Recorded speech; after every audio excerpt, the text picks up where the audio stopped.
will this November decide the fate of two propositions that deal with a visitor tax. One would help pay for the downtown arena. The other would fund upgrades to both the Frost Bank Center and the Freeman Coliseum. Michael Board, News Radio 1200 WOAI. SEC college football action coming your way as the Texas Longhorns have their home opener against San Jose State. Craig Way and the gang will be along at 10 o'clock with the pregame and kickoff at 11 here on WOAI. News on demand at WOAI.com. Breaking information as it happens. I'm Eric Lycum on San Antonio's news, weather, and traffic station, News Radio 1200 WOAI. Some people just know you could save money on car insurance by checking Allstate first. Those people are probably saving a carload of cash right now. So what are you waiting for? Check Allstate first for a quote today.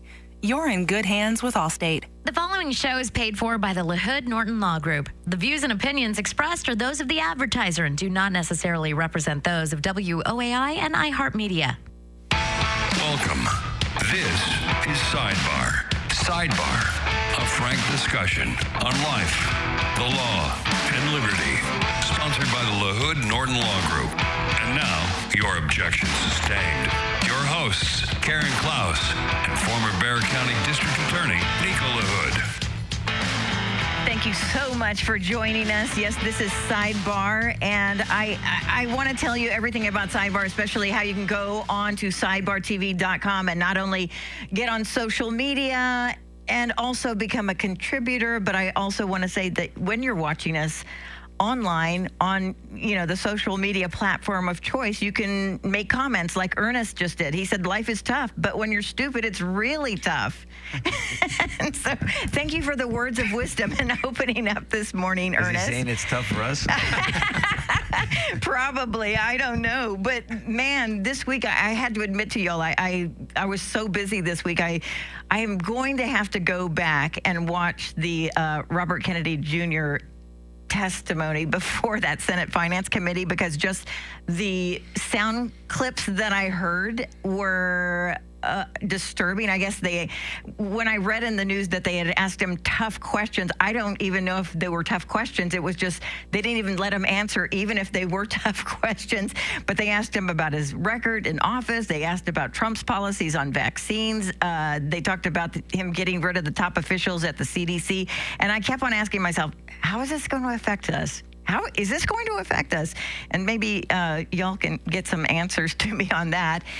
And then the bigger picture, China signaling to the world that the global order is changing.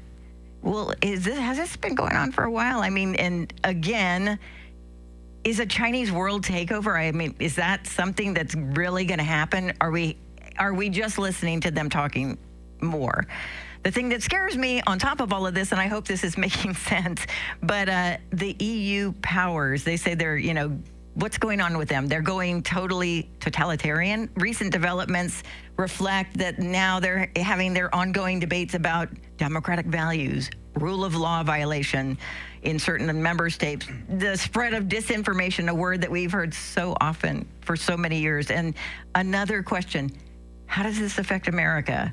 Is this something that we should be watching and looking for? Well, here's the intro that I have been putting off. Every single week, you can come here to listen to Sidebar, and that's where you'll hear former Bexar County DA Nico LaHood, trial lawyer, managing partner of LaHood Norton Law Group, and George Araujo, scholar, former chemist, and pharmaceutical researcher and director. I don't know where you guys want to start out, but... Well, you started with RFK. I mean, it's a huge topic. Yes, I have lots of questions about that. Yeah, so... let's just walk through this, and we have to be objective about this. Look, this is very cultish when you start talking about shots and vaccines and the ideology behind it and where people were just a few years ago, where more people are open-minded now. Obviously, this is very personal to me, so I try to separate my emotions, and I look objectively at things. And people know this about me, and say it again, our son Michael, he's just turned 15 on September 1st. My wife and I absolutely believe he's vaccine injured, and that's my position. That's our opinion. I don't care who likes it or doesn't like it. I can defend that objectively.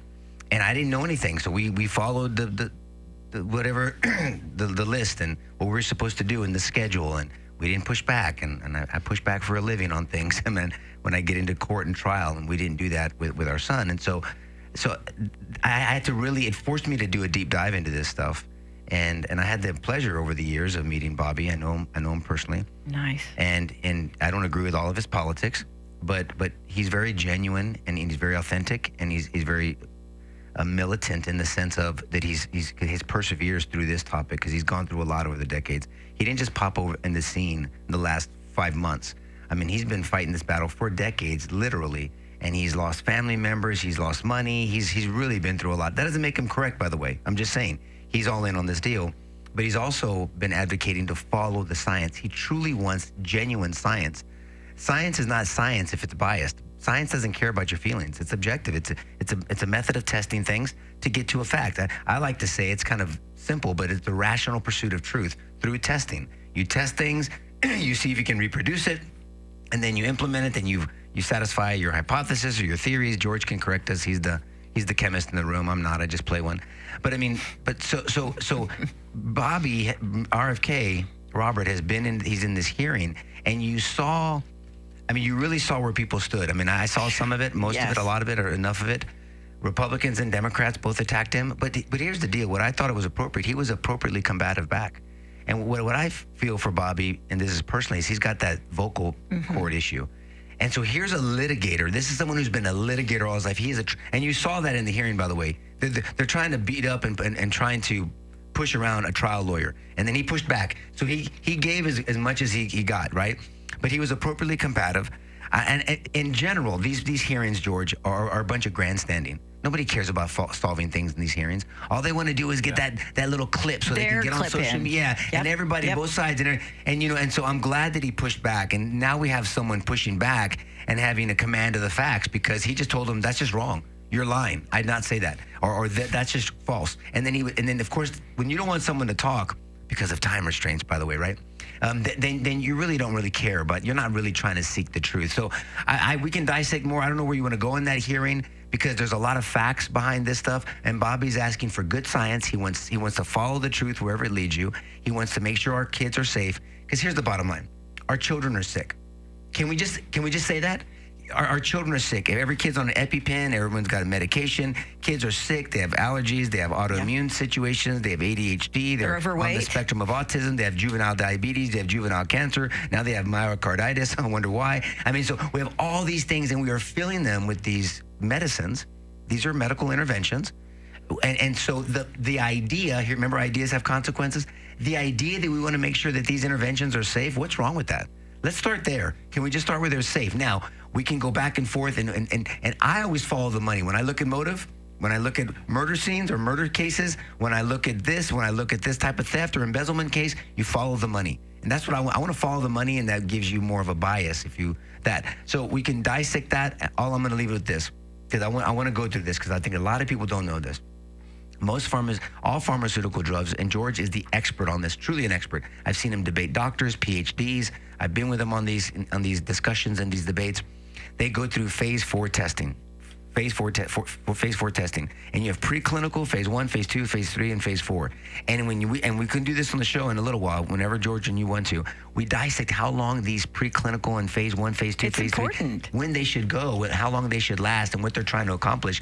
And that's not what's happening with vaccines. That should be a problem. And the fact that you can't hold these companies accountable when there's vaccine injuries, like our son, like hundreds and hundreds of thousands of other people out there, that should bother people. Not adequate testing, a lot of injuries. Look at the vaccine adverse events reporting system. That's a CDC thing, arm of the CDC. It's not my opinion. Look at it yourself, theirs. And then no accountability. That system is not good. How is that okay with everybody? So we need to look at things like that. So there's more to say. Obviously, I'm very passionate about this, but I really look at these things objectively, because just because our son is in the situation he's in, that doesn't mean that you burn down the barn. I want to follow the truth wherever it leads me, because as a Christian, as a biblically minded man, as a truth seeker, that's what I want to do anyway. So there's a lot to dissect with Bobby in that hearing. And before Karen tells me I have 2 seconds left, I'll ask Karen how much 3 time I have minutes. left. 3 minutes left. Yeah, I mean, I thought, I like what you said, that he pushed back appropriately with the same amount of passion, I think, and conviction. Except he tried to be really fact-based, and everybody else was just trying to score soundbite political points. And I mean, I mean, some of this stuff was just utterly reprehensible. I mean, Bernie Sanders, are you kidding me? This guy's a joke. I mean, Bernie Sanders, I think, had the admission of the day where he basically said, I mean, he looked at Kennedy and said, so what you're trying to tell me is that Democrats have support from the pharmaceutical companies.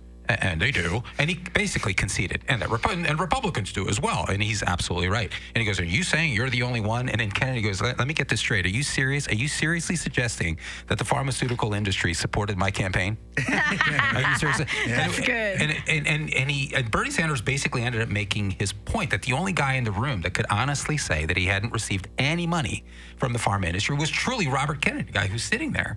And everybody else there. I mean, truly, it was sort of the elephant in the room. And there's a gigantic conflict of interest. We should start there, actually, not end there.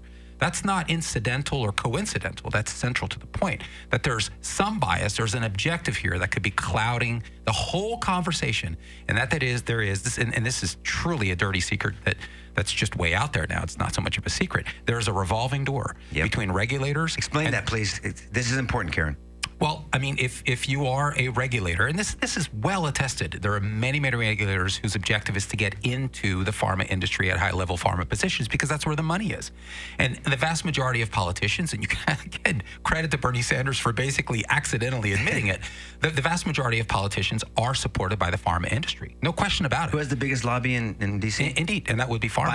By far. And then there's the other dirty secret that many major media are supported by pharmaceutical companies, really starting in 1997 with the direct consumer advertising. A lot of dollars. People have no idea. No. We're talking in the billions of dollars through advertising.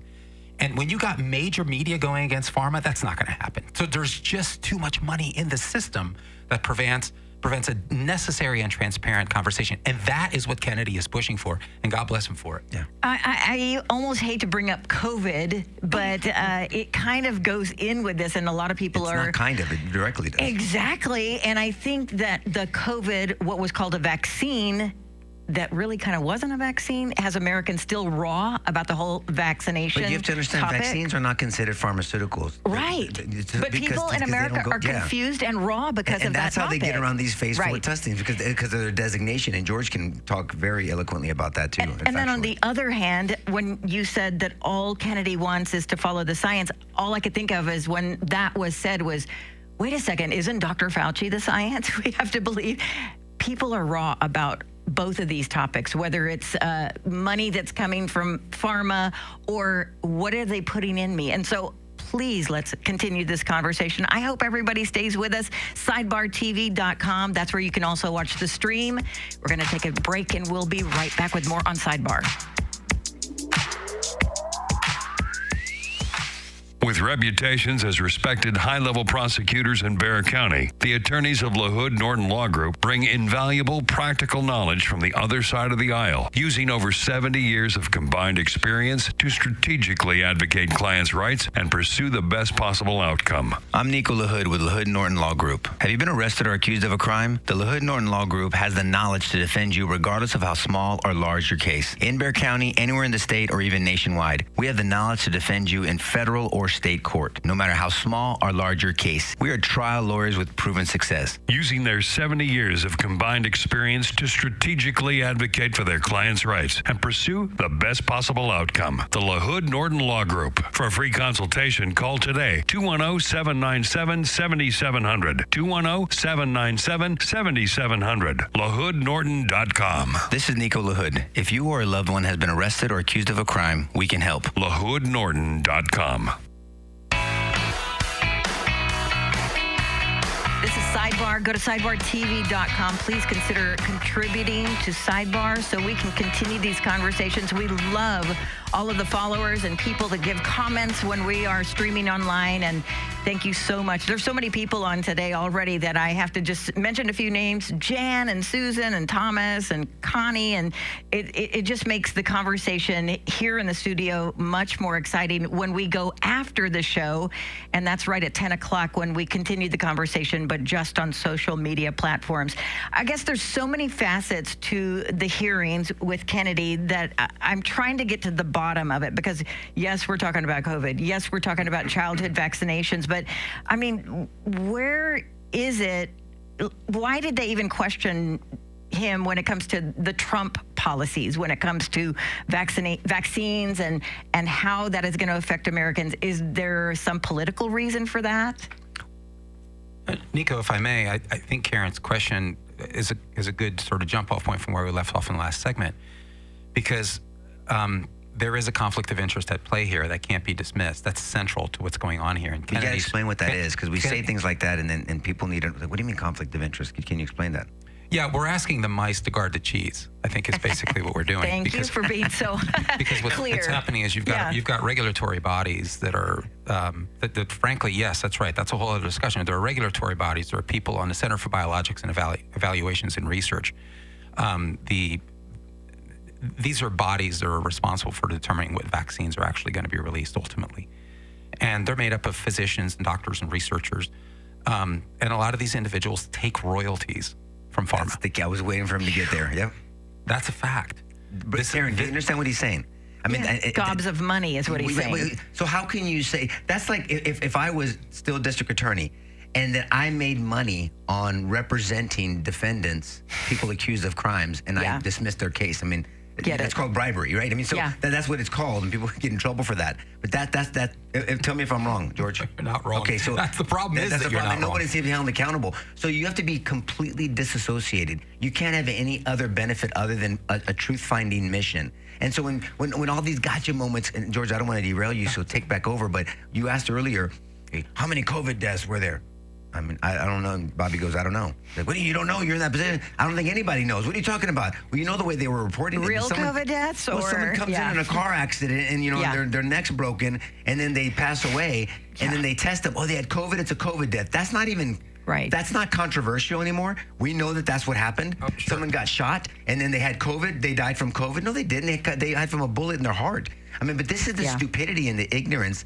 And so we're going to trust these people. So go back, George. I want you to know that's how it ties in together, and how people have been playing with the numbers, and why Bobby was answering honestly. But when you saw that this was a jockeying for a political position because they had to answer to their benefactors, which were the people giving them money. And I love when Bobby says, how much money have you gotten from and every one of them has gotten money from pharma. Boom. And he called out specifics, Elizabeth Warren. I mean, you can get money from pharma as long as you say, you don't owe me, pharma. Look, I'm open to you. I'm going to listen to your advocacy. If I believe in you and you want someone with an open mind, you got me. But you don't own. You're not buying a puppet. You're buying a public servant. You're supporting a public servant. So if that's okay. I don't mind them getting money from pharma as long as they're not beholden to pharma. Go ahead, or any.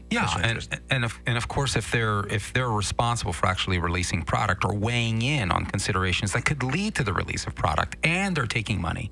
And the problem is, and here's the problem. I know people are listening and saying, how can this be legal? And the reality is it has been legal. Yep. This has been legal. It's part of the problem. We've legalized this nonsense. That's the problem. And you got to go back. You got to go back to 1986. I like to start just before 1986. In the early 1980s, vaccines were so harmful, and there were some serious clinical problems, that vaccine manufacturers were routinely losing in court. Yep. This was happening all the time and losing a boatload of money. So, I mean, they did what anybody else would do. They lobbied Congress. And it was effective. I mean, they passed the 1986 National Childhood Vaccine Injury Act. Compensation Fund. Which basically gave them carte blanche liability protection. And basically, they pinky swore that they would make vaccines safer. But, of course, there was no legal mechanism to ensure that. And that's when they set up theirs to self-report. Wow. Sure. Yeah, but that's a whole other story. I know, right? I know.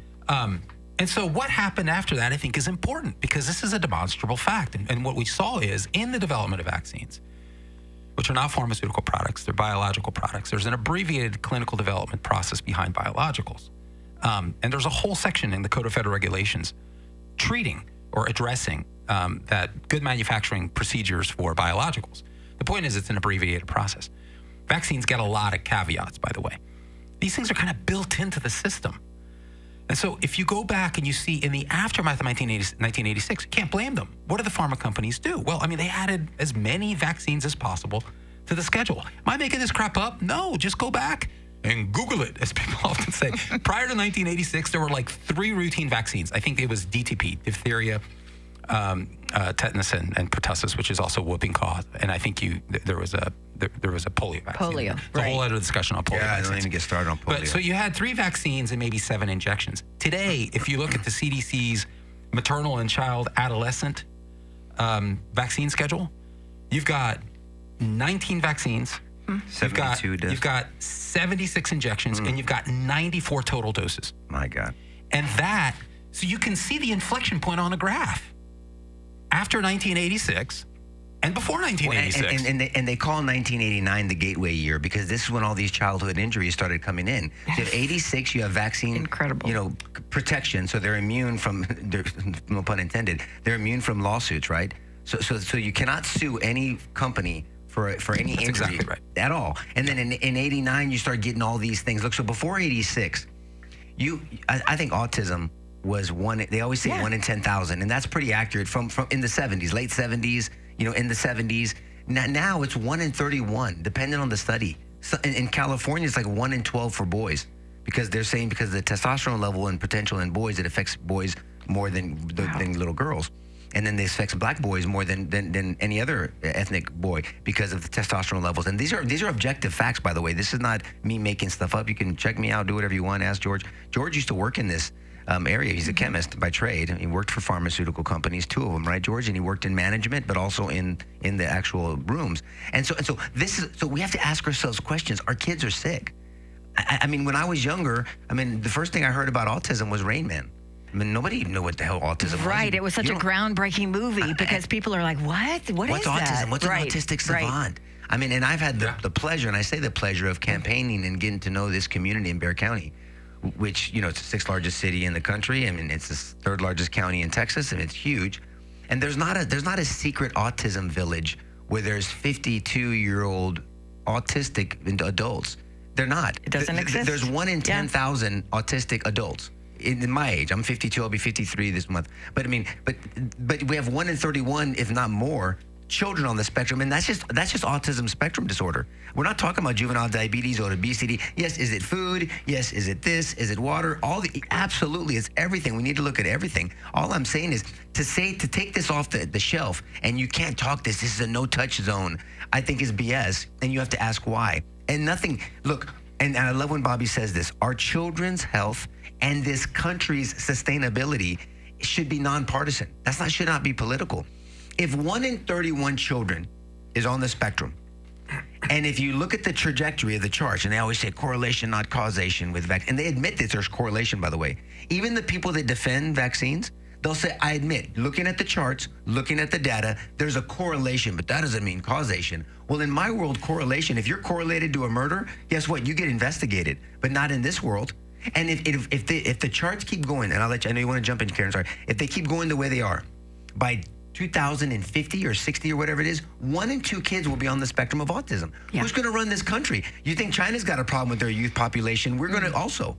And we'll talk about China here later on in the show. But so, Karen, you wanted to jump in. I'm sorry. I was just likening it to all of the politicians that were coming forward when Trump sent, the federal troops to Chicago or D.C. and everybody was saying, there is not a crime problem in D.C. There's no problem. The border is secure. The border is secure, and there's nothing wrong with giving 94 doses. Eventually, people are going to see that this is like nuts. Right, because there's problems directly in front of them, right? And not all the propaganda in the world doesn't help. Just to step back, because we were talking about that inflection in history. And what happened in the 1990s? Well, what happened in the 1990s is basically what created the inertia for this whole discussion. This had to come to a head, and praise the Lord that it's coming to a head, because in the early 1990s, the autism rate, and again, it's a spectrum of disorder. That's why it's called autism spectral disorder, ASD. And this is the problem. People need to understand that you can map this. It can be mapped. Yes. And you have this skyrocketing 1990s that has just exploded in all manner of affliction. ADHD and life-threatening allergies and autoimmune disorders and asthma and childhood cancers and diabetes and epilepsy. There's just an explosion of that. But you've seen anything on the autism degenerative disorder, neurological degenerative disorder. You see an explosion of those cases in the 1990s. It is legitimate to ask why. It is also legitimate to look at correlative incidents that are clinical in nature. And yes, I get it, the correlation versus causation. But the reality is this: there is plenty of science. There is plenty of science that is more than just kind of pointing in that direction. There is plenty of science that is right in a neighborhood of definitive. And that should be explored. That should be talked about seriously. That's all Bobby wants to do, Karen. And and look, this was a bombshell. I don't know if you saw this. Was it the last 2 weeks? I don't know when it was, but it was pretty real. That there's a CDC study, and George, correct me, because I just saw the reporting of this, where Bobby was saying, Kennedy was saying that there's a CDC that correlating the Hep B vaccine, which is the vaccine that kids get on day one. Hep B. You know what that's for?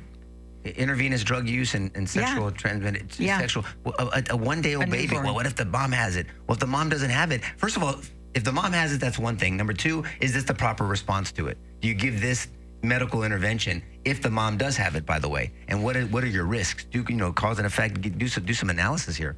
But they give it to every child unless you tell them no. You have to tell on day one, and then we have. What do we have for day one deaths in the United States? It's higher than a lot of third world countries. I don't know. All I'm saying is, can we look into these things?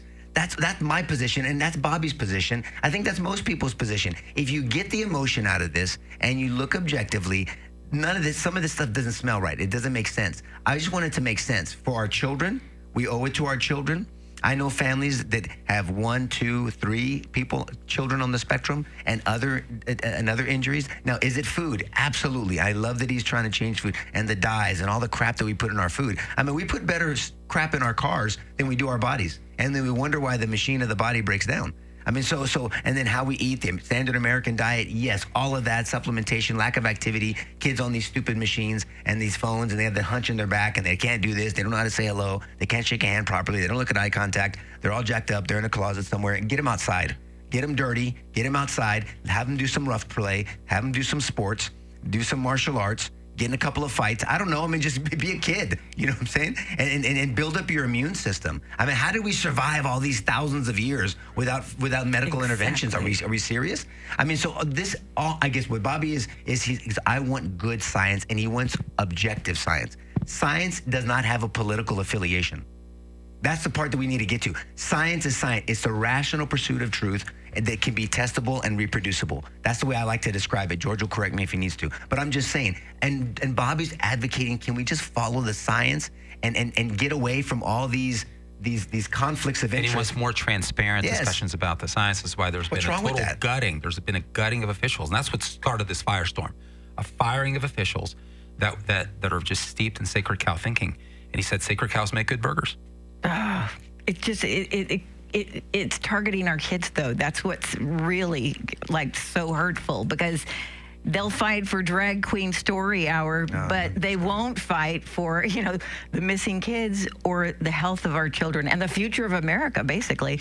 Okay, now I'm off my soapbox, and we are going to take a break right now, but we will continue. And thank you so much for all the comments. I'll tell the guys about them during this break, and stick with us. Go to sidebartv.com. We'll be right back. San Antonio's news, weather, traffic, plus breaking news 24/7. This is News Radio 1200 WOAI from the GiveMeTheVin.com Sell Us Your Cars studio. I'm Eric Lycom at News Radio 1200 WOAI. President Trump considering sending the National Guard to the Big Easy. Details coming up first. Traffic and weather together. The WOAI Traffic Center. Drivers downtown, look out for some road construction. That's going to be leaving only the 2 left lanes open on northbound 35 upper level, leading you to the lower level. That's going to be between Laredo all the way up to just after Alamo, and that is causing up to a 25-minute traffic delay. I'm Carson Parnell, News Radio 1200 WOAI.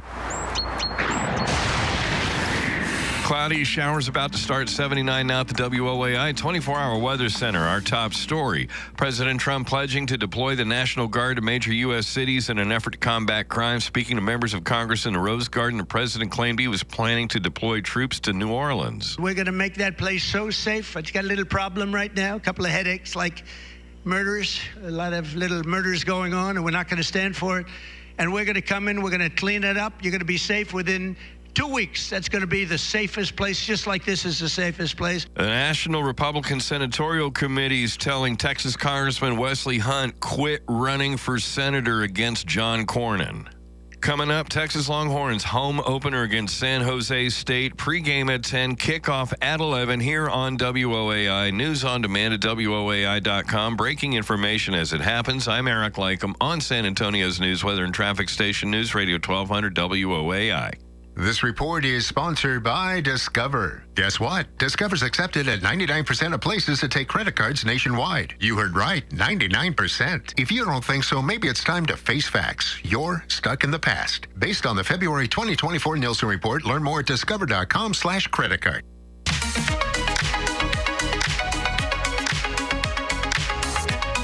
WOAI. This is Sidebar. I'll say it again, sidebartv.com, sidebartv.com. Get online because we will continue the show streaming at 10 a.m. and we'll also love it. And if you could possibly become a contributor and think about it, doing it monthly, it would really help out. I was wondering, with all that hate that was being spewed when Kennedy was up there, I was wondering, do they hate him because of the vaccines or did they hate him because he was a Democrat and now he's with Trump?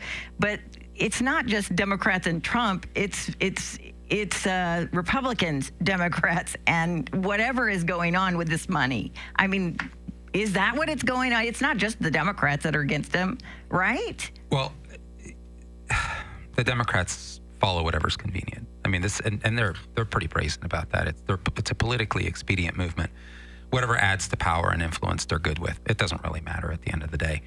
And so what this guy's doing is obviously, and it's, again, not just Democrats in this case. We got to be fair. There's plenty of Republicans who are part of this problem, and you could see them on the committee. This is all part of a hearing, by the way, if you're just tuning in, between RFK and the Senate Finance Committee. And you had Republicans and Democrats. And you had Republicans trying to, basically levy the same charges against Kennedy. And the only one that I thought was, and this is how I would do it, Nico. I mean, if I was in a position where I'd be questioning somebody like this, I would simply give them the room to explain and let them sink or rise on their own merits. Yeah. And Ron Johnson did that. Credits to him. Johnson, and I was looking for a piece that actually gave me kind of a synopsis of it, but I wasn't able to find it. But basically, I'll set it up this way, that Johnson asked Kennedy to explain, to elaborate on some of the claims that Kennedy has made regarding the corruption of science inside the CDC. Because remember, as you said earlier in the show, Nico, that somebody actually said about COVID vaccine saving lives. He goes, look, I have no idea how many lives that it saved. Part of the problem is the data chaos, the data management chaos inside the CDC, so we can't ascertain. I do wish that Bobby would have kind of pulled back a little bit, because at one point he says, well, I don't know how many deaths, I don't know how many lives they saved, but I just know it was a lot of lives in the beginning.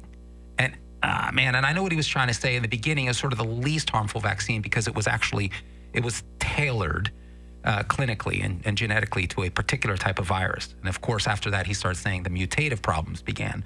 And then it was just Pandora's box. But he was basically saying in the beginning, for people at high risk, the elderly and so forth, he would sort of buy into the notion that a bunch of lives were saved. The problem is, in the very same statement, he's saying he has no idea. So if you have no idea because there's a bunch of data chaos, then you really have no idea. You can't take a position that says, oh yeah, in the beginning it was great. So I wish he would kind of reel back from that a little bit. But setting that aside, listen to his statements in response to Ron Johnson. He went and he gave specific examples of corruption in science. Please go back, look up that exchange.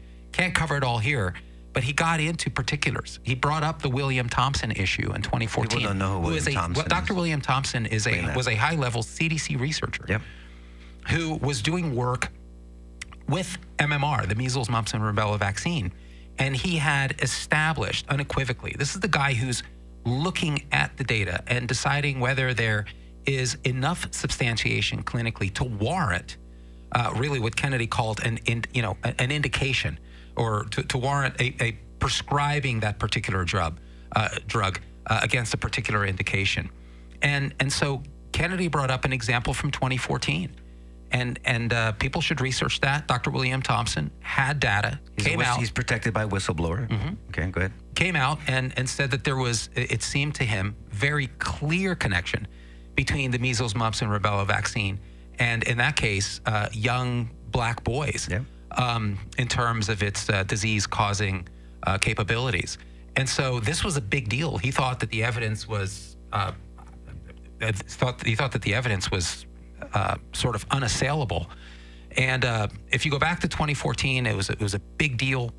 He brought that up. He decomposed the issue before the committee, and it was like, other than Johnson, it was one big yawn. Nobody seemed to care. Well, a lot of that stuff was thrown away and hidden, and that was the whole issue with it, with William Thompson. I mean, he had this study, he had this concern.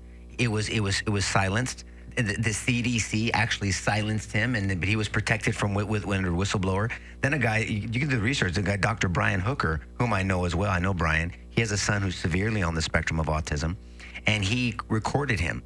So there's a recording between Dr. Brian Hooker inquiring with Dr. William Thompson, and it was scandalous, and that's what it came out. And then all these documentaries came out, and that's when kind of Bobby got on this even more so. Bobby had been fighting this fight for years, but then that's when this vaccine education and medical freedom movement started. Like, you should have the freedom to do what you want with your child. And for people that are listening in very specifically, I didn't know how deeply you wanted to get into that. But it can go for hours. It's a 2002 CDC study that was done in Fulton County, Georgia. Yeah. Fulton County seems to be in the news for all kinds of stuff, and it's never good. But for Fulton County, Georgia, it seems to me. But the study basically compared from the CDC, not some third party. From the CDC, it compared children that got the MMR vaccine at the CDC recommended age to those who got them later. And Kennedy explains that the data from that study showed that black boys who got the vaccine on time had a 260% greater chance of getting an autism diagnosis than children who waited. Now, the chief scientist on that study is Dr. William Thompson. And so he was called into the office by the head of the immunization safety branch of the CDC. And why was he called into the office? He was called in the office to destroy the data. Yep. And this is all pretty thoroughly documented. That should bother everybody. I mean, this is not forget. And Kennedy said they went ahead and published the data without that fact. So fast forward 12 years, this stuff surfaces. Yep. And then he provided, at that time, whistleblower information to Representative, I think it was Bill Posey from Florida, and that he claimed, and it's documented as such, proved that the CDC intentionally withheld controversial findings about nobody's held accountable about the connection between MMR and autism. So it's disturbing. This is not old wives' tale. It's not it's not some rumor. There's substance behind this, and we're talking about the lives. And why would any public servant, politician, not want to talk? Look, I know. And if this is not accurate or if this was wrong, well, then bring it to the surface. Let's bring everything to the light. Let's sterilize it with truth, and then let the truth fall where it leads us. What's wrong with that idea? That's just an idea, by the way. What's wrong with that? Because what we have today is you have a bunch of families that are being affected by childhood diseases. A lot of them. Like George mentioned, I mean, in the 90s, we had this influx because 1989 is that gateway year. 1986, these companies, I mean, just do the math. They get absolved from any type of, held responsible. We can't sue them. I mean, so how is that okay? How is it okay that you have a medication, you have a medical intervention that has not gone through appropriate safety studies because it's been labeled a biologic, not a pharmaceutical. So you take that label off, then you can do this shortcut. And then there's no accountability for it. And then you have this vaccine injury compensation fund set up for people that if they even go through the trouble of trying to get, and they've paid out over $5 billion over the years to injured children that don't get injured by these things. And please, we have to take this seriously because it is truly an epidemic. The CDC itself has reported they have an autism and developmental disabilities monitoring network by the CDC. And in 2022, they found that autism prevalence is like 4.8, almost 5 times higher in children now compared with the first survey done in 2000. To Nico's point, 1 in 31 right now compared to 1 in 150 But before that, in the 70s, it was 1 in 10,000. I mean, it's systematically, you're seeing this grow and get worse as the vaccine. That's why they say correlation, Karen, versus causation. Because you can look at this and you can correlate the schedule and you can correlate the injuries. So they're this parallel graph going up together. So they're correlated, but they're not necessarily, we haven't connected them yet. There's not causation. And so what Kennedy's saying spends the money. Is that the bureaucracy inside of CDC won't do a serious analysis of the safety and effectiveness of these products. And that's why he's gutted the ACIP, which is the Advisory Committee on Immunization Practices. And Robert Malone sits on that. And there was all kinds of controversy about that. And so that's the reason he says, look, I'm after transparency. That's right. He says, I've never recommended against the vaccine. I mean, even those later withdrawn for safety reasons. And so he's just saying, look, I really think that we need to have an open, transparent, honest, good, bad, and ugly conversation about the data and about what's happening out there. Let's look at VAERS. Let's look at the underreporting. The FDA, I'm glad to hear under Marty McCarty, just announced that they're going to be looking, doing an investigation of VAERS right now. So if you look at, remember that VAERS, we brought it up a lot during COVID, right? Yes. The Vaccine Adverse Events Reporting System. It was set up with the Injury Compensation Fund at the same time because they wanted to try to, at least on the surface, keep track of this stuff. The problem is there was a Pilgrim group working at Harvard in 2010. The Ross study. Yeah, the Ross study that said that only 1% self-report, because it's a self-reporting. We didn't report. So it's like 1% reporting. And if you look at the numbers, and if it's truly 1% reporting, you would be horrified.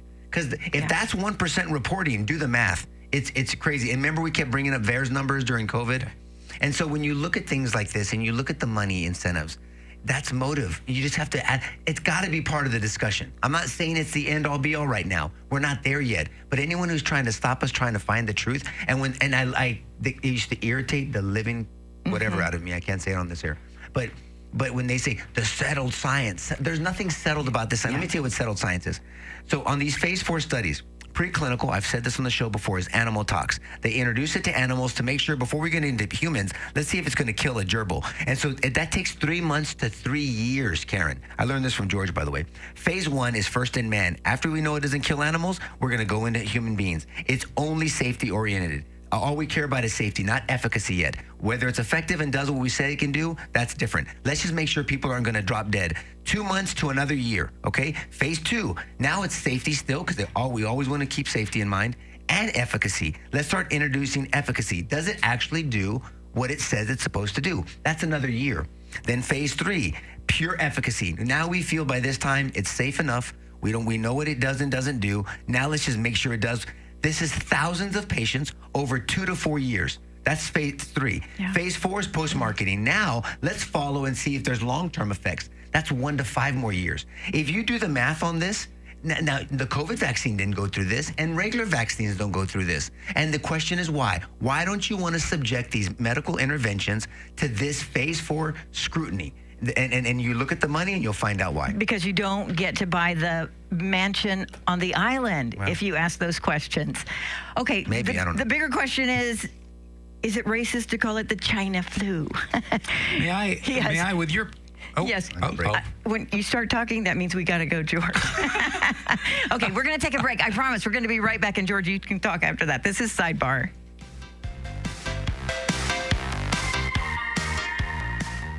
With reputations as respected high-level prosecutors in Bexar County, the attorneys of LaHood Norton Law Group bring invaluable practical knowledge from the other side of the aisle, using over 70 years of combined experience to strategically advocate clients' rights and pursue the best possible outcome. I'm Nico LaHood with LaHood Norton Law Group. Have you been arrested or accused of a crime? The LaHood Norton Law Group has the knowledge to defend you regardless of how small or large your case. In Bexar County, anywhere in the state, or even nationwide, we have the knowledge to defend you in federal or state court, no matter how small or large your case. We are trial lawyers with proven success. Using their 70 years of combined experience to strategically advocate for their clients' rights and pursue the best possible outcome. The LaHood Norton Law Group. For a free consultation, call today, 210-797-7700. 210-797-7700. LaHoodNorton.com. This is Nico LaHood. If you or a loved one has been arrested or accused of a crime, we can help. LaHoodNorton.com. This is Sidebar on WOAI, but this is too important to not stick with us on social media. Go to sidebartv.com. And when you do that, we will continue the show because we want to continue the conversation. You said, George, that you wanted to wrap it up with some of the comments that Kennedy had made. Yeah, I was going to kind of quote Kennedy. He had basically said why he had gutted the ACIP, the Advisory Committee on Immunization Practices, and why he had fired the acting head of the CDC, Susan Menares. And he basically said, this committee has never recommended against the vaccine. And when you look closely, there are persistent conflicts of interest inside the committee. So we really just need to start over. This isn't inconsequential. And there's lives on the other end. And so I think anybody who's listening can understand that motivation. It's not like Kennedy's been there for 5 minutes. He's been there long enough to ascertain these things. He suspected them before he came in. Obviously, Nico said there's decades of work he's done on this, and a lot of it has really corroborated his suspicions. And so he's taking measures. This is what we elected the Trump administration to do in general. I know you want to get to China, and that's part of that, sort of cleaning house geopolitically. But that cleaning house needs to start at home. And I think that the health of our populations, the health of our people, the health of our children is critical to that. So we'll finish this. Yeah, kudos. we're gonna spend. So join us on the after show. We're gonna continue. We'll answer questions, but I want to ask you about this on the after show, George, because what he said was he fired her part reasons because he said, "Are you an honest person?" And she allegedly said no. Are you a trustworthy? Are you a trustworthy person? No. I was like, okay, well, bye. Well, we'll talk about that after. Let's talk about China. She's honest. Yeah. Well, if she's not honest, why is that an honest answer? We'll talk about that. I mean, seriously, that is mind-blowing. I don't even get that. Why would she say that? Okay, so China is signaling to the world that the global order is changing. I mean, China's always said that, right? I mean, and now that Trump and the tariffs and everything, and there's just almost like a bullying fight between the head of China and this is an interesting deal. I know George really has looked into this over the years. I've just more recently looked into China because you would think, oh, you grew up and it was just kind of understood, made in China. Everything was made in China. And you look into this, and I was born in 1972. Nixon visited China in 1972. He did. And he created this trading relationship with them. You know, he wanted to essentially peel China away from Russia back then. And he makes, okay, let's make this cheaper. Instead of thinking, well, let's bring manufacturing home, let's make it cheaper, so we'll build this. So we kind of created China. So it's kind of, see, be careful the world you help create, because someday you may have to live in it. Keeps coming back, right? That phrase is true. They have the second largest military. They have the largest population, even though people question their reporting because they're dishonest, but they still have a crap ton of people. The second largest economy behind us, right? And so they're a formidable foe. We have to admit it. Now there's many experts that believe they're going to implode, and they have their own problem. They have a problem with their population and their youth because they had that one-child policy for years, and now the chickens are coming home to roost. Play that out, yeah. Play that out. And they're communists, and so there's a lot of suffering in China as well, but they're formidable. And they're schemers, and you can't trust them. But what are you going to do? Do you tell them to, F off, and then you just go to war with them? Or do you do what Trump is doing? If Trump wasn't in office, and I really wish people would just look at this objectively, China was on the way to become the leading world power. I promise you that. With spy balloons and controlling the Panama Canal and what they were doing here and how they're infiltrating, and they were making deals with Russia and Korea and all this other stuff. I mean, they were playing the long game. They were infiltrating our universities. They're buying land. I love what DeSantis did and what Governor Abbott has done now. I don't believe anyone who's not a citizen should own land in this country. I just don't. I can't go to Mexico. It's a no-brainer, isn't it? I can't go to Mexico and buy land. Mm-hmm. My wife can because she has dual citizenship. She's a citizen of Mexico and a citizen here. But I can't. And so, but yet the United States lets anybody, come in, Tom, Dick, and Harry come in here and buy land. I think you have to be careful. And I think these are stop gaps and safeguards that we should have to make sure that there's not this infiltration, this Trojan horse coming in and take over this country. So, look, you don't have to like Trump. I just and the criticisms, I think some of them, many of them are unfounded.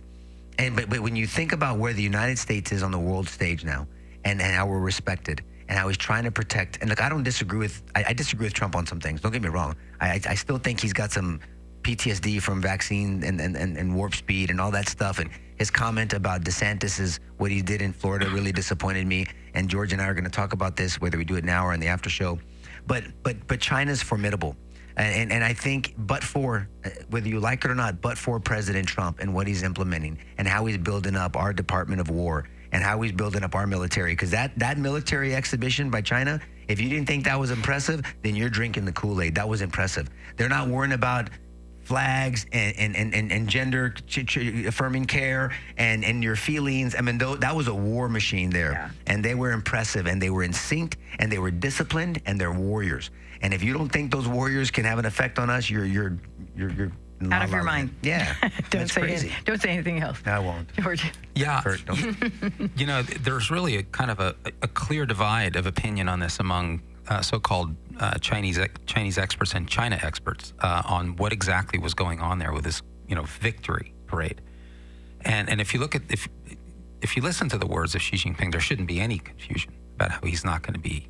China doesn't take too kindly to bullies, and so forth. And I think that tells you, where they're coming from. There was a lot of not so subtle messages towards the Trump administration there. And I couldn't help but think about our own military parade, the first of its kind, to my knowledge, in the history of the country, in June, which was commemorating the 250th anniversary of the United States Army. But there's a stark difference between both parades. You had, it was kind of a spectacle. Xi Jinping flanked by Putin on one side and North Korea's Kim Jong-un on the other. Narendra Modi from India was there, but he didn't show up for the military part. Interesting. But he nevertheless was present, which I think is a striking message, I think, to the United States. Mm-hmm. But it struck me as interesting because you didn't just have the military equipment, right? You had the arsenal that was out there. It was flanks of or columns of tanks. You had missile launchers. You had robot dogs, of all things. You had J-35 stealth fighters. You had surveillance drones. It was clearly a message. But what caught my eye was those gleaming hypersonic missiles. Yep. What was China saying here? China's saying we are no longer just a regional power. We have the ability to project power all over the world, and we are not to be trifled with. Which we is will why not the be Golden contained Dome is so important. to the Pacific Rim. Very clear message, it seemed to me. Lots of interesting messages from Putin being there. I mean, Putin was basically a supplicant. I mean, he is entirely dependent. If you're wondering why Putin is still puffing his chest in Ukraine, it is not because of Russia's power. It's because of Chinese power.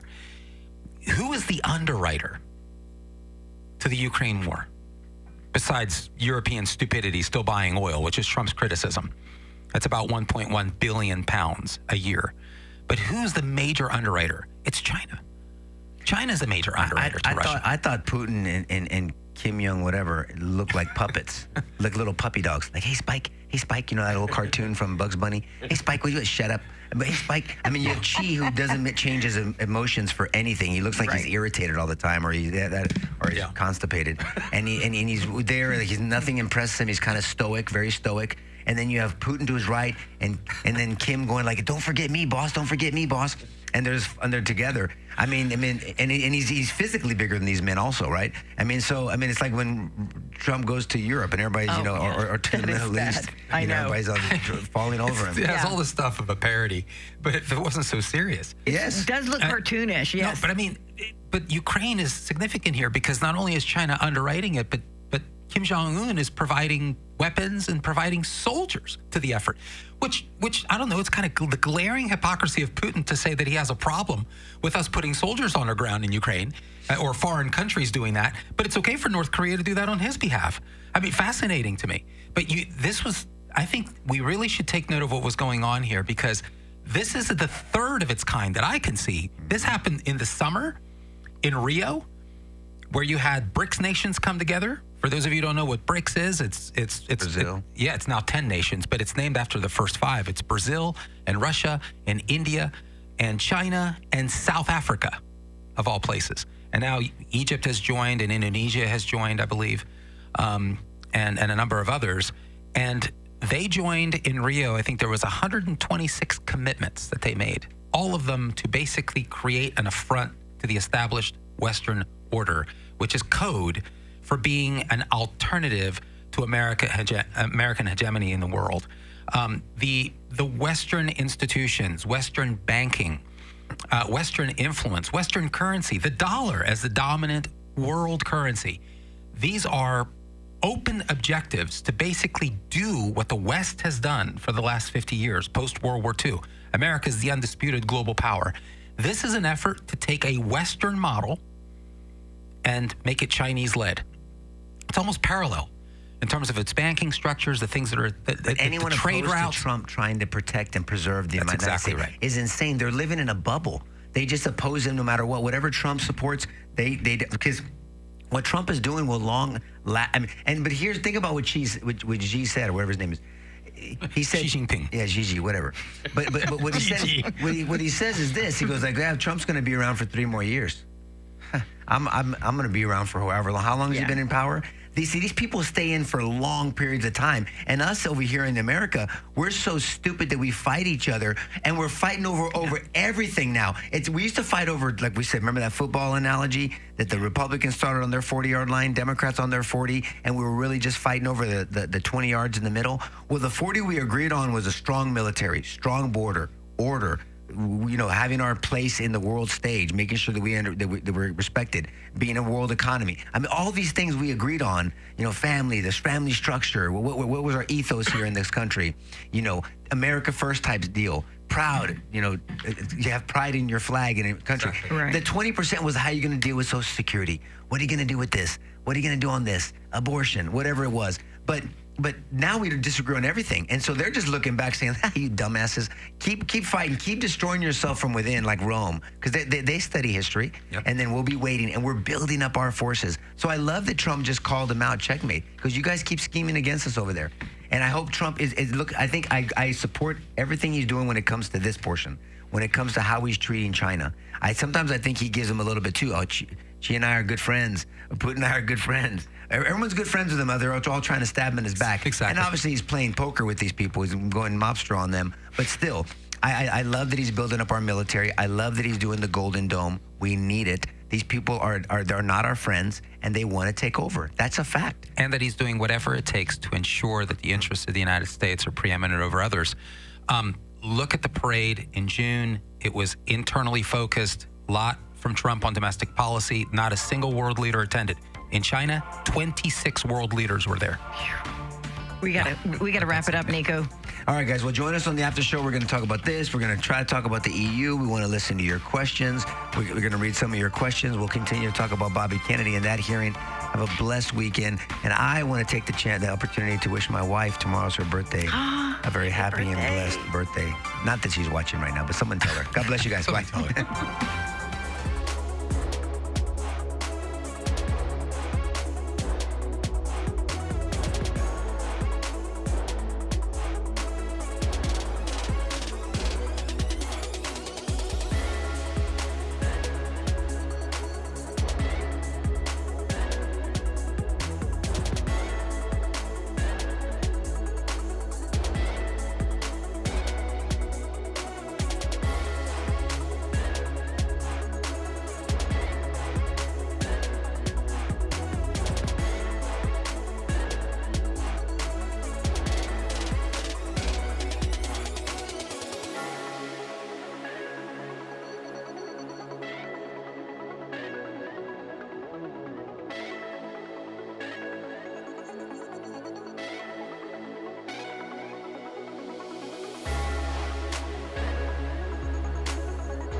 George, I feel bad because we did want to get to the other topics, but everybody seems to be so. I mean, Nico, you're right. That's all we were talking about were the vaccines, but so many people. Are they having a hard time believing that all of this is for money, especially when it hurts so many people? I mean, just look. Look, we've brought this up on the show before. You can check this out yourself, research it during the COVID era. The COVID vaccine, that one product, created 9 new billionaires. I hate when you say that. Well, I hate saying it. That one product, not a multitude of product. It wasn't like Apple came out with 5 new things. Yeah. That one product produced 9 new like Bravo, billionaires in the farm. Hold on, let me just put in 10 months. Within a year, let's be honest, right? Even CNN was reporting that back then at the time. Whether they scrubbed that now, I don't know. All I'm saying is can we just talk about that motive? You're going to tell me money's not a motive? People will kill at a 7-Eleven for $300, $200. Forget about billions of dollars, and you wonder why people are getting canceled and this and that, and why they want to shut you down and ruin your career and try to jail you and all this other crap. Look, this is very personal to me. Not only because I have a son that's on the spectrum that was not born that way. We have the videos, we have the pictures, and there's some intervening cause, and unless some doctor can tell me what it was, and but nobody can. No, we just can't. Okay, well then everything's on the table. Let's talk about that. But when I was in office, Karen, as you remember, I shared my opinion. Just because I do remember that. And I took global. When I mean global, I'm not talking universal. I'm not talking regional. Global attack. I also got global support, by the way, and a lot more than you would think. Wow. And many of it was whispering, and some of it was very vocal. But this was before it was okay to question vaccines, and I didn't give a shit. My son deserves a voice. And I say that all the time. I will not look at my children, all of them, especially Michael, when he's stemming or when I'm trying to catch his eye and tell him, son, I'm too much of a chicken shit to speak for you.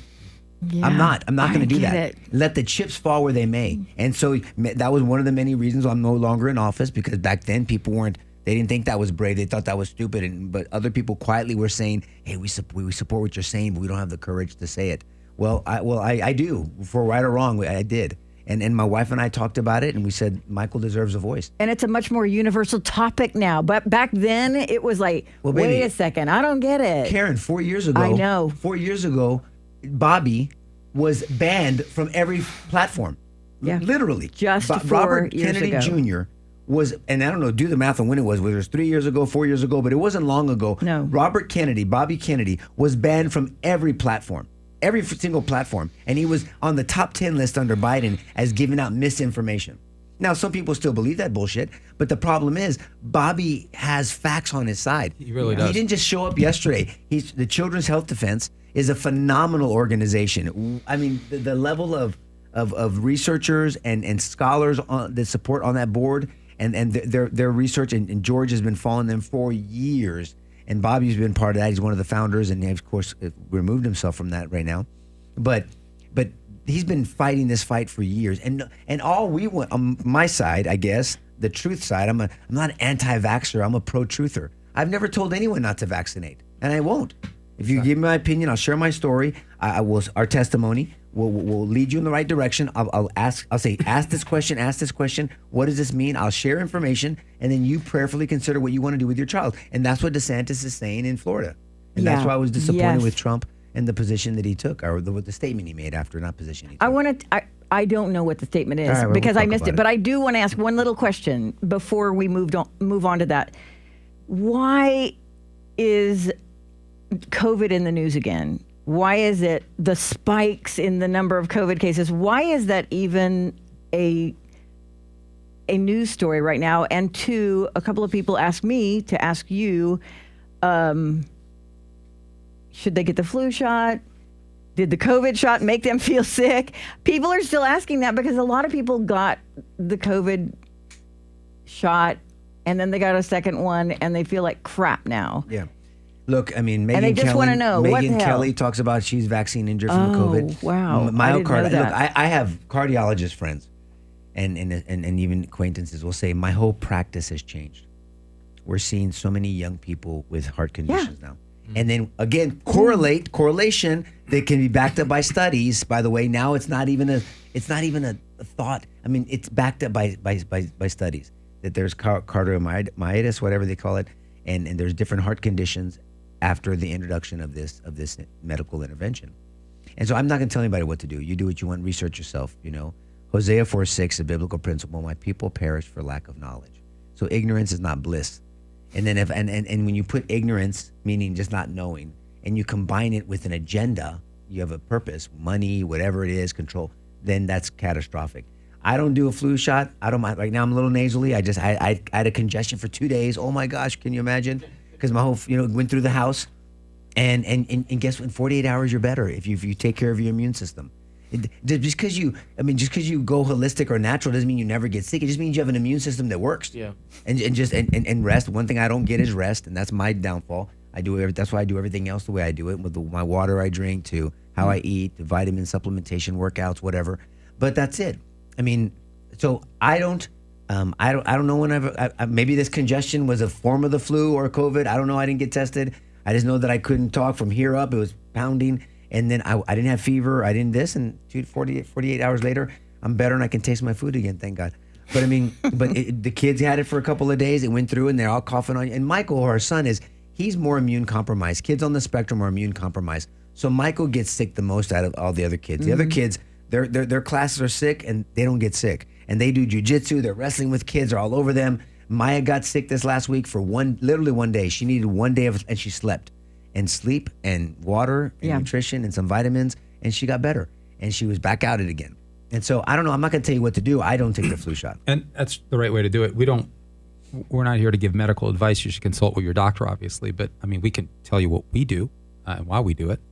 And Nico has done so. I mean, we have never vaccinated one of our kids. And he worked for pharma. Just explain your story, Dad, please. Yes, it's curious that I made a decision in our family, along with my wife, not to vaccinate any of our kids. Who pushed it? In Stephanie. Okay, tell me. Who is a nurse by training and a damn good one. And truly, there are certain people that are born to do certain things. My wife this is just her skill. She's just so good at this. Not only is she's clinically competent, but she also has an amazing bedside manner. So kudos to Stephanie, because she does it right. But at that time, since her brother was autistic and is autistic, and she grew up caring for an autistic brother with her mother as a single mom, she had a lot to say on the topic. And for the first 7 years of our marriage, we spent a lot of time caring for her brother until we moved out of state. But she was very passionate about this. And at the time, I was a supervisor in vaccine sterile quality operations. Wow. Now, I just want to be clear. Deal breaker. I ran a laboratory, a laboratory quality control testing and vaccine sterile quality ops. And I didn't work directly handling vaccines. But I was in vaccine sterile quality operations. But you worked on other drugs, though. Yeah. Oh, yeah. Absolutely. I did a lot of product release and product analysis, and did a lot of setting up experiments and doing experiments in my young life as a chemist. So my training is as a chemist, and I came into the pharma business in chemistry, chemical analysis, quantitative chemistry, that kind of thing. That's my specialty. So, and a true passion. I just really enjoyed that. And so that was my gateway into the pharma industry. And then I went into the business of science. And so you had planned, I'm going to interview you. So you had planned to vaccinate your kids. Oh, yeah. I had. So George was all in. I had no issue with it. In fact, I was indifferent to it. It's what we do. It's the right thing to do. Everybody else does it. There you go. Right. It's the sacred cow. And everybody does it. And Steph. Exactly. And by the way, this remains where most Americans are, and I think Trump that's the political argument. I think Trump has his thumb on that. But I came in and into the marriage really holding that view. Steph was of the opposite view. We didn't really talk about it until I was actually a vaccine sterile quality ops. It became a thing. And then she got pregnant with Kanan. And Kanan was born in December of 2000. And at that time, while she was pregnant, I was in sterile quality ops. And so, so all of that to say that it got me thinking. And I thought, I think I need to look into this because I love my wife and I'd like to stay married. and this is an important topic to her, and it involves obviously the safety of our children. So this is. Then this you started researching, and I did started researching, and I just came up with question after question after question after question, and things just didn't make sense to me. And the narrative today, as it was then, because it's in 2000, and really a trail of these studies started in 2000. The quote unquote experts will tell you that there's tons of studies to suggest absolutely no correlation or causation between, let's say, autism and vaccines. And that is demonstrably false. And I know what the studies are. I've read all of them. I counted about 22 of them. Trust me, he's read all of them. I really have. And they seem to have a systematic problem. There's a construction problem in the study typically. And typically it's a very faulty control group. A control group would be, for instance, in this case, in my criticism, a placebo. The placebo is almost always flawed. It's rarely an inert saline solution, which provides kind of a clear clinical canvas or as you're analyzing whatever it is that you're analyzing. So you need to have an inert solution like saline that basically mimics the saline concentration of the bloodstream. That's the placebo group. That's the placebo control group. And then you have your vaccine administered to some other cohort. What's happening is that in the vast majority of vaccines, certainly in the CDC childhood schedule, in the vast majority of vaccines, you don't have a placebo like that. You have a placebo that is made up of other vaccines. Because the assumption is that, well, those vaccines are out and they're commercially available and commercially used, so they must be safe. So they're in the background. Now you can see the problem. The problem is that the problems that those vaccines have that have also not been analyzed because they were tested with some other vaccine as a placebo. All of those things cascade to muddy the waters so that whatever may generate a safety signal is now permanently obscured. That's the problem. That's a fundamental problem in a lot of these studies. And the industry simply will not engage. They'll just play dumb. And a lot of it, that's one issue. The other issue in those 22 studies is just the samples are flawed. A lot of times, your samples really should reflect the population into which you will be administrating the drug. But in many cases, they simply do not. The samples are flawed. And so in autism studies, you should have a sample that is made up of the same percentage of individuals that are known or believed to be autistic in the target audience. But a lot of these that are so-called autism vaccine studies, the samples have a very low autism rate. They don't reflect the target audience. And so there are these artificial ways to kind of minimize what would be otherwise likely very concerning results. That's the 22 studies that are used as benchmark studies. And then there's the shit that actually has been done to show that it's actually much more causative and correlative that nobody wants to talk about. This is George's version of Cliff Note version. Okay, it can get even more detailed. It can get even more because I've listened to it over and over again. Yeah, that was pretty superficial. But it gets even more detailed. You can take what I said and then please Google whatever. And then if you think that there's any inconsistencies, come back to the show. Good luck. You're not going to find it. But go ahead, Karen. No. Two things. Another question that they ask is, can bad health symptoms just now be showing up if you got, a couple or 3 COVID shots? And 2, will it ever dissolve out of my body? Well, Nico knows enough. Even if I wasn't here, you to talk about autoimmune disorders. This is one of the problems with autoimmune disorders is that they don't typically show up right away. They show up outside of the window of testing. But George, this is why in phase 4, the post-marketing phase, you're looking at people for 5, sometimes up to 5 years, maybe more, to see what long-term effects. It's not just now. And look, is it McCullough, Dr. McCullough? Yeah, Peter McCullough. Peter McCullough, look him up. He's got. I'll let the doctors talk about doctor stuff. I'm not giving medical advice. Look up Dr. Peter McCullough. Peter McCullough he has advice on what to do, protocol, what to do on to try to get the mRNA out of your body or whatever. So, yeah, and on that note, if I can bring this up, he's got a great book that's out on vaccines. That's actually the title of the book, Vaccines, and he addresses mythology, ideology, and reality. It's an excellent book. Peter McCullough. Yep, I've just finished reading it last week. Vaccines, and that's what it's called. Vaccines, mythology, ideology, and reality, I think, is the name of the book. Phenomenal book just came out. Brenner released it. It's a big topic, guys. I mean, and we got to talk about this. I mean, you got people that passed away during COVID alone. People, my sister-in-law had a baby by herself. My wife and my brother-in-law are at the window looking in. I mean, we've gotten so goofy. Who's going to be held accountable for shutting down schools? Who and these people that were cross-examining are trying to, and good for Bobby to stand up for himself. True. I mean, I go, are you the same dumb dick that had masks on babies?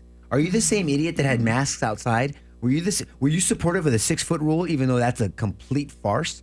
I mean, except when you get to your table, when you're eating lunch, you can take your mask off because the virus knows that you're at home base. I mean, we lost our damn minds. I mean, shutting down schools, distancing, this, mandatory this, that, and no. And then here's my issue, and you remember back then, Karen, is if you just asked questions, I want to know why. I want to buy into what you're telling me, but I got to know why. Because I'm going to make a decision that you're not going to give two shits about if something hurts my kid.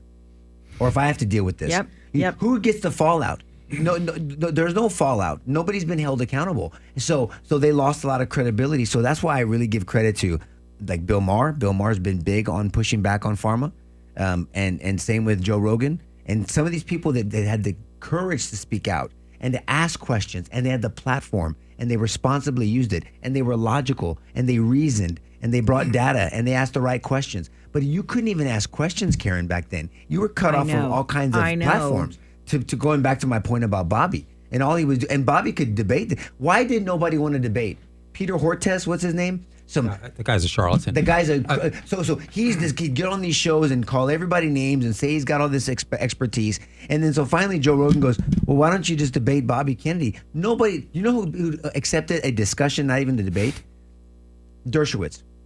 Wow. He's not a scientist. He just kind of he's a lawyer also that's asked questions, and it was more of a discussion. Go look it up. Patrick Bet-David hosted it. It was years ago now. Of course, Dershowitz got his ass handed to him in a nice way because Bobby had. Why won't anybody debate Bobby? Nobody has taken up. Because guess what? You know how you shut this deal down? You get the experts on the other side to bring facts and data. We call it evidence. You get into a court of law or the court of public opinion, and you kick his ass. And you know what? And so Joe Rogan said they raised $10 million. I think it was between Patrick Bet-David, Joe Rogan, and then Elon Musk jumped in, and other people threw. I think Grant Cardone. People threw in money and said, Peter, debate him. Whether you win or lose, $10 million to your favorite charity. I don't want to do it. The fuck? Are you kidding me? That's your argument? Name calling and sound bites? Guys are charlatan. Look, I mean. Yeah, absolutely. I'd love to see him debate Peter Hotez. I think he's still at Biola University. I can't believe I just said that. Sorry, correct that. Not Biola. That's my alma mater. That's your alma mater. No, but Biola wouldn't hire him, I promise you. They're at Baylor. He's at Baylor. And I'll get on Baylor and some other soapbox. But the guy's a charlatan. And you know what? Not that he would, because he thinks his doctorate actually matters. I'll debate him. Come on the show. I'll debate your ass all day long. Please, please, please make my day. You're just so full of shit. Every time that guy, I am stunned that guy has a platform. I'm stunned. But to get back to what you're asking about HPV and autoimmune disorders, because it's all part of the same conversation. This is the problem. A lot of this stuff shows up after the window of testing. That's the main criticism. These safety windows are frighteningly short, from days to weeks in many cases. And so a lot of this stuff is showing up years down the road. And so you need a protracted analysis period. And you know, there are some techniques for accelerated testing, but not for something like this, where these things are being administered by the millions of doses worldwide. You just got to be really, really careful about this. That, by the way, somebody was asking about the HPV vaccine. I'm not sure about the low T level. I don't know that there's any any sort of defensible clinical data on that yet. The problem with HPV is primarily you have the like Merck's Gardasil is cervical cancer. Gardasil. Cervical cancers is a big problem, and in a number of autoimmune disorders. Examples of autoimmune disorders, things like lupus and celiac disease and rheumatoid arthritis, that kind of stuff, that tend to appear symptomatically later. Again, outside of a window of testing. That's what makes the whole testing window so irresponsible. I'm going to give a public service announcement. Because look, I did a deep dive into this, not only because of what Michael went through. I've shared this before, and I'm talking about it more now. I had a tumor. So I had the C word, and I went all natural, no chemo, no radiation. I'm 9.5 years removed from it. I was in office. I was my first 7 months in office, and I didn't tell anybody. Only literally 5 people knew. Davi was pregnant with Zeither, and he's 9.5. So that's why I knew. So maybe closer to 10 years now. It was challenging, and I said no to all the conventional stuff, and I just changed up my diet, I detoxed my liver, I cleansed myself out, supplementation changed, everything changed. Just everything changed, and so it made me dig deep into this, and I started looking into you need to look into people that have information that help people heal. God designed the body to heal. You break your bone, guess what? You don't do nothing. You just stabilize it. If it's displaced, then you may have to have surgically put it in place. But you don't take medicine. You give yourself supplements. You eat, you have good nutrition, and then you immobilize it, and your bone heals on its own. You cut yourself shaving, what do? Nothing. You clean it. You clean it and quit opening it up, and it heals by itself. Your liver can we have a guy in our Bible study, he's a doctor. He's a pulmonologist. He donated 60% of his liver, 65% of his liver to somebody in one of his nonprofit groups. It's a ministry group. And his liver grew back 90-something%, working wonderfully. 60+% of his liver. Wow. Your heart can heal. Dr. Esselstyn did great studies out of the Cleveland Clinic on heart and plant-based diet and all this stuff. We can talk about all that stuff later. And there's a lady named Dr. Brooke Goldner. You need to look her up, goodbyelupus.com. So if you're dealing with autoimmune issues, look up Dr. Brooke Goldner, goodbyelupus.com. She had lupus at 16. She was given 6 months to live because she had stage 4 kidney failure. You can look her up. She's all over YouTube. She's in her almost 50 now. They said she's going to die young. They gave her chemo because they didn't know what to do. They wanted to restart her immune system. She survived it, I think, because of her age, barely, but she had many strokes, heart palpitations. It destroyed her body. She gets into medical school. She's double board certified in something. She's a brilliant lady. She's an MD doctor, by the way. She's not like a fake doctor. She's a real doctor. But she's a real doctor, not just on the letters. Not like Jill Biden. Yeah, well, not like Peter Hotex. There's people that have MDs that aren't real doctors. They're puppets. But there's some real doctors. She's a real doctor because she wants evidence. She works for the body. So she meets her husband, Tom Tadlock, I think. They goes, hey, look, we'll get married. I love you, but I can't give you kids. I'm going to die young. I have lupus. It's not curable. He gets on this regimen. He was a nutritional science guy. They came up with this regimen. She implements it. She is lupus free for over 20 years now. It's not curable. And she has 2 healthy boys. And so she's helped over 5,000 people. Goodbyelupus.com. Dr. Brooke That's Goldner. amazing. That's amazing. Look, how did we survive before this? Pharma influence in our life is really within over the last, 100 years? Yeah. Maybe less? So when you talk about chemo and all this other stuff, the war on cancer in 1972, well, guess what? Heart attacks and cancer lead to top 2 leading causes. Not gun violence and all this other bullshit. It's heart attacks and cancer, and we suck at it. But there's a lot of money in it. Going back to the money, follow the money. Show me the money, and you're going to see someone's motive. And so, all I'm saying is you should be able to ask questions and not get canceled and not be called names. Just kick people's ass with data. When I go into court, we have evidence, we have persuasion, we make litigation, we litigate, and then the jury comes back with a verdict. Let people come back with their own verdict. I believe in informed consent, Karen. But to be informed, to have informed consent, what do you need first? You need to be informed, fully informed.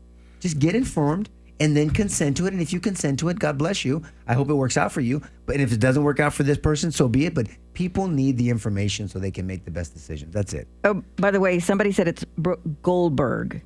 No, it's Goldner. It's not Goldner. It's Goldner. Dr. Brooke Goldner. Somebody else corrected. And then another person said on another podcast they heard that Goldberg. It's Goldner. Goldner. Yeah. Okay. On another podcast, I heard RFK was on the carnivore diet and his voice has started to improve. I've noticed the voice has gotten better too. Yeah, well, he's doing a lot of things on that. Look, I don't know. Look, you're going to talk about diet. We can talk about diet. I've been very influenced by the Blue Zone studies and the China study. Sorry, China, but there was a study. Dr. Esselstyn did a bunch of work. And so you can look these things up. I'm a plant strong advocate. Whole food plant based. I'm not a vegan. I can't stand veganism. Sorry. I eat fish, but I went plant based for about 3 years straight after my diagnosis because I wanted to just get my body back on track.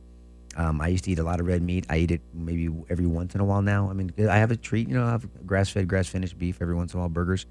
But I'm very, very, very plant strong, predominantly plant based, and I eat some fish, and thank God I'm healthy, and so I'm gonna keep going down. If you look at the blue zones, I'm persuaded by that. They were predominantly plant based, but Nico, on that burger you have once in a while as a treat? How do you cook it? What's your Grill it.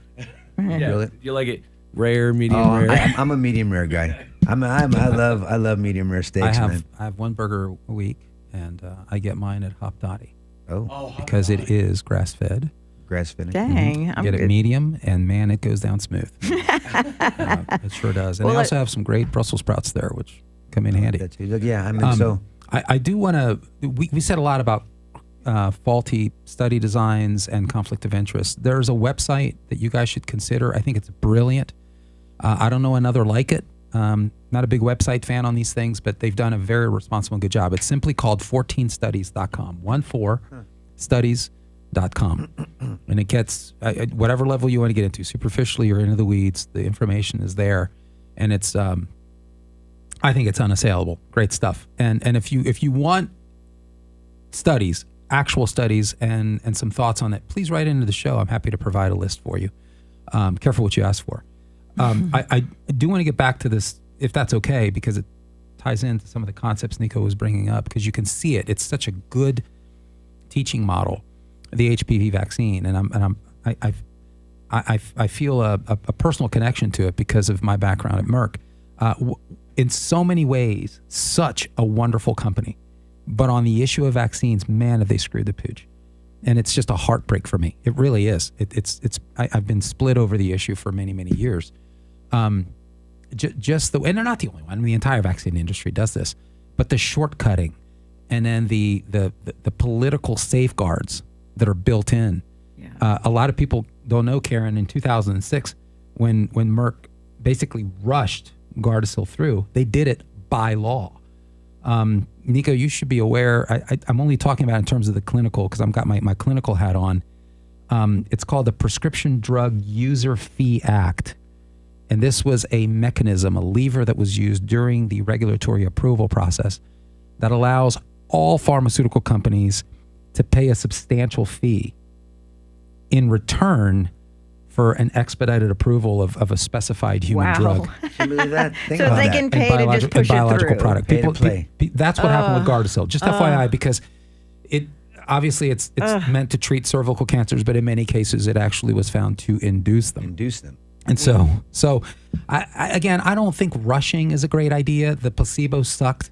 As you say, it really sucked balls. It really did. It's a horrible placebo. They actually put an aluminum adjuvant in the placebo itself. Aluminum adjuvants are in vaccines to expedite, to enhance the immune response. That's why they're there. But the amount of safe aluminum in your body is none.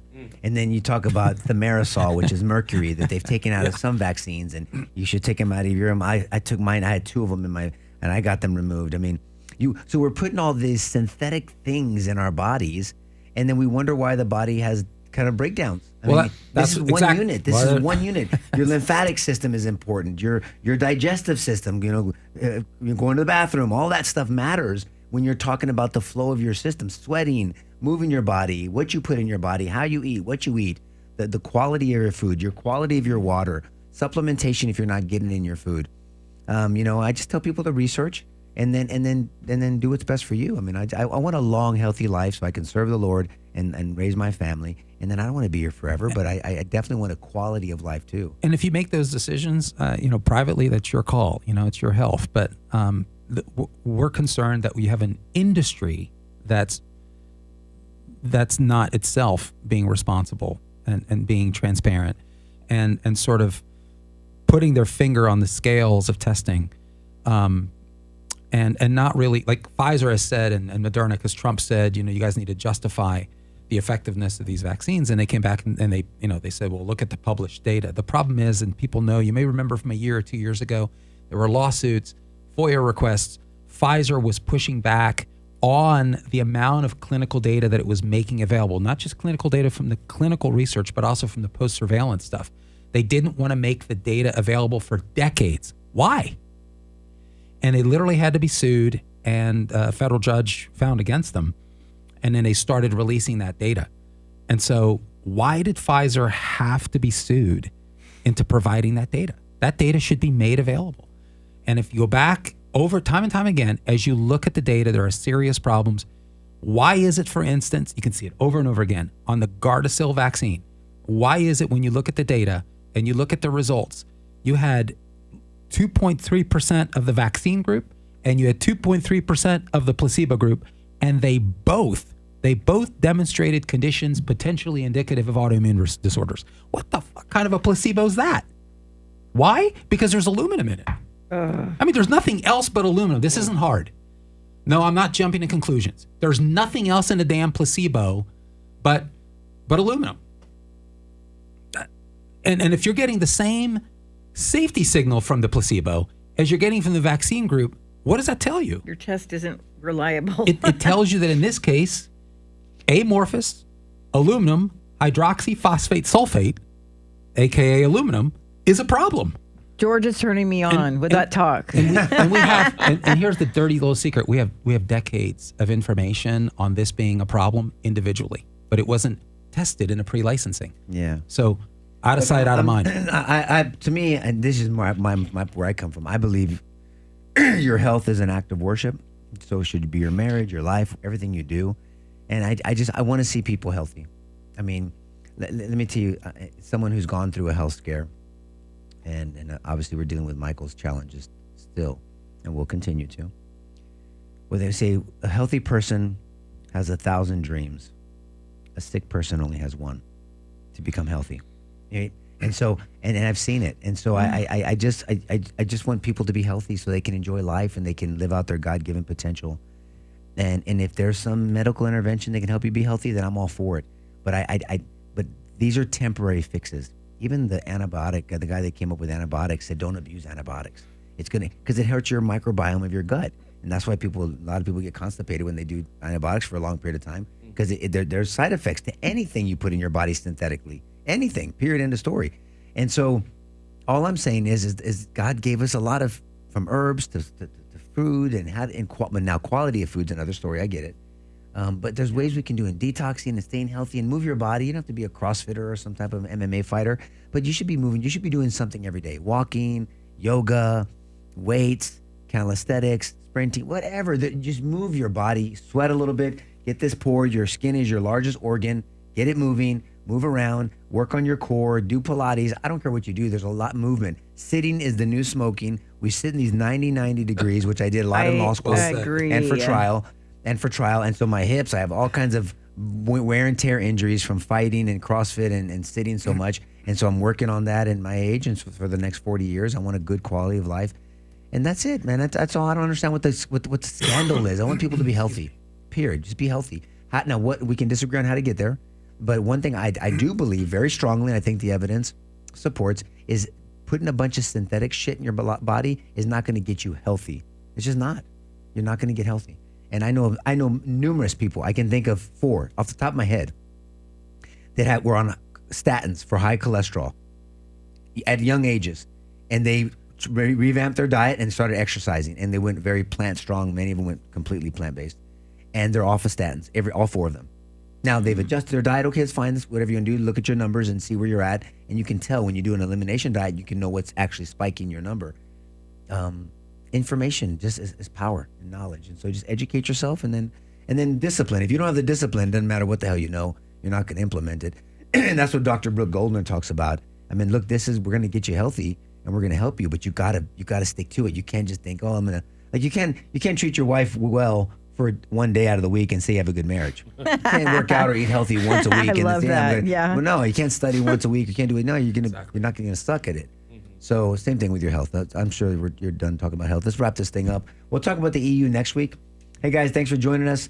Sorry or not sorry that we took up all this thing on this hearing with Bobby Kennedy, but it's important. So just educate yourself.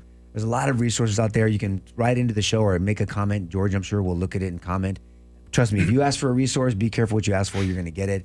Just educate yourself. Enjoy your family. Enjoy life. Be purposeful in your living. God bless you guys. Thank you for joining us. Have a wonderful weekend. Bye-bye.